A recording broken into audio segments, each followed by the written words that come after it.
Martin Niemöller welcomed Adolf Hitler's rise to power. He was a German nationalist, a former U-boat commander, and a devout conservative clergyman. Like a lot of other people at the time, he believed that a strong leader could restore Germany's honor and order after the chaos of the Weimar years. Niemöller was born in 1892 into a deeply religious household. He fought in World War I and came away from that experience with a firm belief in duty and national pride. When he became a Lutheran pastor, his faith was intertwined with his patriotism.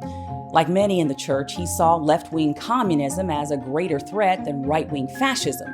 And when Hitler came to power, Niemöller at first saw him as a defender of Germany against godlessness and disorder.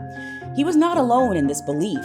Many of his fellow clergy stood by, convinced that politics was not their battlefield, that faith and state could coexist in separate spheres. The Catholic Church even came to an agreement with the Nazis called the Reichskonkordat that offered them a certain amount of protection if they would stay out of governmental affairs. And it worked.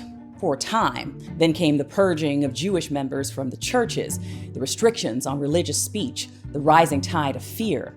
Niemöller watched as the state seized control of every institution. He watched the Nazis begin to disregard the Reichskonkordat agreement and begin persecuting the Catholic Church.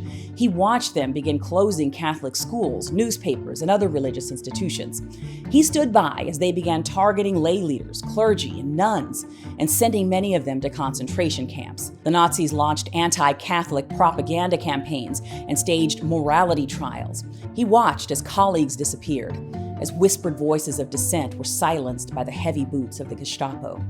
It soon became clear that fascism, and more specifically the German form of fascism called Nazism, would never be able to live in harmony with any other religion because fascism itself requires a deeply religious devotion to the state. Under fascism, extreme patriotism, rabid nationalism must become your religion. Ye shall have no other gods before it. By the time Niemöller figured this out, it was almost too late. In 1937, he was arrested and sent to a concentration camp in Sachsenhausen, and then later to the Dachau camp, where he remained for 7 years. It was in the cold darkness of the camps, surrounded by the ghosts of those who had vanished before him, that his soul transformed. He realized that his silence had never saved anyone. His realization was damning not only of the regime, but of himself. When he emerged, he didn't attempt to justify his past. He didn't excuse his blindness. Instead, he spoke the words that would echo through history, a confession and a warning. First, they came for the socialists, and I did not speak out, because I was not a socialist. Then they came for the trade unionists, and I did not speak out, because I was not a trade unionist. Then they came for the Jews, and I didn't speak out, because I was not a Jew. Then they came for me, and there was no one left to speak for me.